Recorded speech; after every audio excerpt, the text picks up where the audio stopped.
मुख्यमंत्री डॉक्टर मोहन यादव ने अपनी स्पेन यात्रा के तीसरे दिन बार्सिलोना के आयोजित invest in MP business forum को संबोधित करते हुए मध्य प्रदेश को भविष्य का ग्लोबल ग्रोथ इंजन बताया। उन्होंने निवेशकों को मध्य प्रदेश आने का आमंत्रण देते हुए राज्य की उद्योग अनुकूल नीतियों, सरल प्रतिक्रियाओं और स्थिर नेतृत्व का उल्लेख किया। डॉक्टर यादव ने बताया कि मध्य प्रदेश में निवेश को बढ़ावा देने के लिए 18 डेडिकेटेड सेक्टर वार नीतियां लागू की गई हैं। उन्होंने कहा कि हम निवेशकों की जरूरत को समझते हैं और उन्हें पूरी तरह से सपोर्ट करना हमारी नीति है।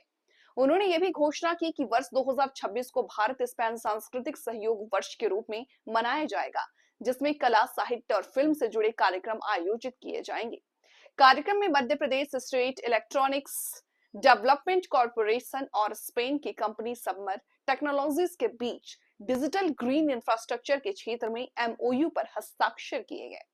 मुख्यमंत्री ने अपने भाषण में बार्सिलोना की नवाचार परंपरा की सराहना की और कहा कि जैसे बार्सिलोना संस्कृति और विकास का मॉडल बना है, उसी तरह मध्य प्रदेश भी विरासत में आगे बढ़कर वैश्विक विकास केंद्र बनने की राह पर है। उन्होंने इंडिकेट्स जैसी कंपनियों से मिलकर के मध्य प्रदेश के कॉटन की गुणवत्ता की चर्चा की और कहा कि मध्य प्रदेश ग्रीन एनर्जी उत्पादन में तेजी से अग्रणी बन रहा है। बार्सिलोना ने विकास और नवाचार का एक नया मार्ग दिखाया है। जिस प्रकार से बार्सिलोना ने वैश्विक नवाचार और संस्कृति को प्रोत्साहित किया है, मध्य प्रदेश भी स्थिर शासन, सरल प्रक्रियाओं और तेज निर्णय की क्षमताओं के आधार पर दुनिया का विश्वास जीतने में ठोस कदम उठा रहा है। मैं ये आपको ये आश्वस्त कर सकता हूं राज्य सरकार के मुखिया के नाते से। हमारे लिए भारत के संदर्भ में तो सारी बातें आई चुकी है। दुनिया की सबसे बड़ी चौथी अर्थव्यवस्था में भारत अपने स्थान पर है और कुछ समय बाद ये तीसरे स्थान तक भी अपने परिश्रम और पुरुषार्थ से पहुंचेगा। ये माननीय नरेंद्र मोदी जी का चमत्कार, माननीय प्रधानमंत्री जी का चमत्कार दुनिया देख रही है, एहसास कर रही है। उनकी प्रेरणा से make in India, digital India, startup India, ऐसे कई औद्योगिक विकासों की नई दिशाएं प्रारंभ हुई है। दोनों देशों के स्पेन के संदर्भ में अगर कहूं तो भारत और स्पेन के दोनों के बीच लोकतंत्र, नवाचार, मानवता के साझा मूल्यों पर दोनों देश खड़े दिखाई दे रहे हैं। हमारे द्विपक्षीय व्यापार में भी 9 बिलियन अमेरिकी डॉलर को हमने पार किया है। 230 से अधिक स्पेनिश कंपनियां भारत में सक्रिय है और 80 तो भारत से आकर स्पेन में सक्रिय है। 295 एयरक्राफ्ट डील जैसे रक्षा समझौतों ने हमारी तकनीक, सहयोग और औद्योगिक विकास को नई गति दी है। डिफेंस सेक्टर में भी हमारी ऐतिहासिक साझेदारी हुई है, जिसमें कई सौ विमान या कई प्रकार की हमारी आपस की व्यापारिक संभावनाओं पे हमने अपनी ठोस गति बढ़ाई है। मध्य प्रदेश के संदर्भ में अगर मैं कहना चाहूंगा तो ऐसा लगा कि यहाँ जिस प्रकार की मध्य प्रदेश की और स्पेन की हमारी यात्रा प्रारंभ करने के पहले जो कल्पनाशीलता थी, मुझे लगा कि वो सच्चे अर्थों में कई देशों में गया, लेकिन सबसे ज्यादा आनंद कहीं आया तो स्पेन में आपके बीच मिलकर के आनंद आया। मुझे इस बात की प्रसन्नता है।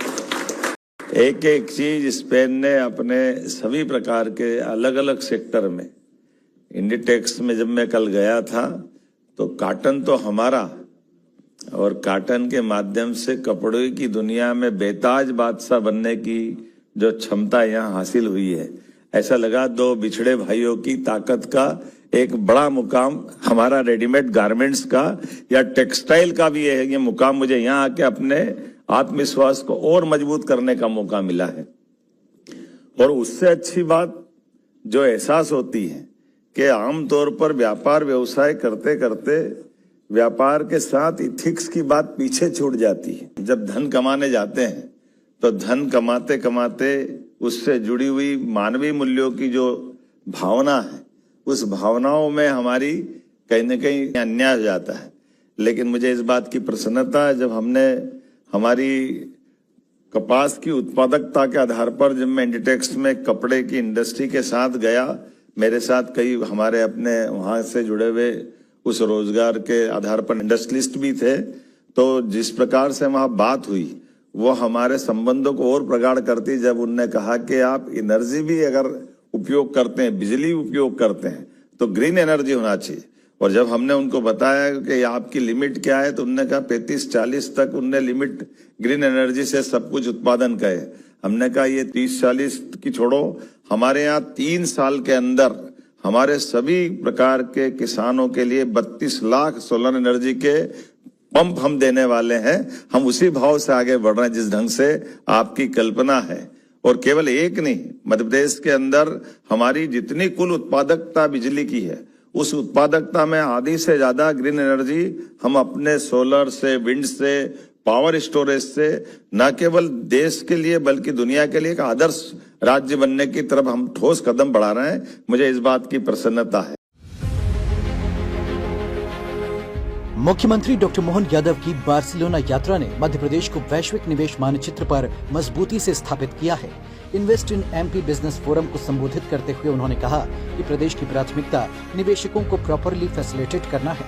मध्य प्रदेश की 18 निवेशक अनुकूल औद्योगिक नीतियों ने वैश्विक निवेशकों के लिए नए द्वार खोल दिए हैं। इस अवसर पर मुख्यमंत्री जी ने जैविक cotton, textile, green energy, hospitality, wellness tourism, adventure tourism आदि क्षेत्रों में मध्य प्रदेश में निवेश संभावनाओं की जानकारी दी। उन्होंने कहा कि जिस तरह बार्सिलोना ने नवाचार, संस्कृति और आर्थिक समावेशन के जरिए विकास का अनूठा मॉडल प्रस्तुत किया, उसी तरह मध्य प्रदेश भी विरासत से विकास की परंपरा को आगे बढ़ाते हुए अब तेजी से ग्लोबल ग्रोथ इंजन के रूप में उभर रहा है। बार्सिलोना ने विकास और नवाचार का एक नया मार्ग दिखाया है। जिस प्रकार से बार्सिलोना ने वैश्विक नवाचार और संस्कृति को प्रोत्साहित किया है, मध्य प्रदेश भी स्थिर शासन, सरल प्रक्रियाओं और तेज निर्णय की क्षमताओं के आधार पर दुनिया का विश्वास जीतने में ठोस कदम उठा रहा है। मुख्यमंत्री जी ने विशेष रूप से उल्लेख करते हुए कहा कि यहाँ आयोजित कार्यक्रम में हमारे साझेदार ने भारतीय टाई को गौरवान्वित किया है। हमारे उत्पादों को लेकर भी दोनों देशों के बीच आत्मीयता का रिश्ता है। केंद्र सरकार ने 2026 भारत स्पेन सांस्कृतिक सहयोग के लिए निर्धारित किया है। हमारे साझेदार ने हमारी भारतीय टाई को गौरवान्वित किया। हमारा सबका 56 इंच का सीना हो गया कि हाँ, आज के इस दौर में हमारे अपने उत्पाद को लेकर के एक आत्मीयता का रिश्ता भी बनाने की जरूरत है और बाकी लोगों को प्रेरणा देने की जरूरत भी है। मुख्यमंत्री डॉक्टर यादव की स्पेन यात्रा में 24 घंटे के भीतर ही बड़ी सफलता मिली, जब Madhya Pradesh state electronics development corporation और स्पेन की सबमर टेक्नोलॉजीज के बीच डिजिटल ग्रीन इंफ्रास्ट्रक्चर को लेकर MOU पर हस्ताक्षर हुए। निश्चित रूप से मुख्यमंत्री डॉक्टर मोहन यादव की यह यात्रा न केवल निवेशकों का विश्वास जीतने में सफल रही, बल्कि मध्य प्रदेश की औद्योगिक नीतियों, ग्रीन एनर्जी पहल और सांस्कृतिक आर्थिक दृष्टिकोण को वैश्विक मंच पर प्रभावी रूप से प्रस्तुत करने की दिशा में एक ऐतिहासिक कदम सिद्ध हो रही है।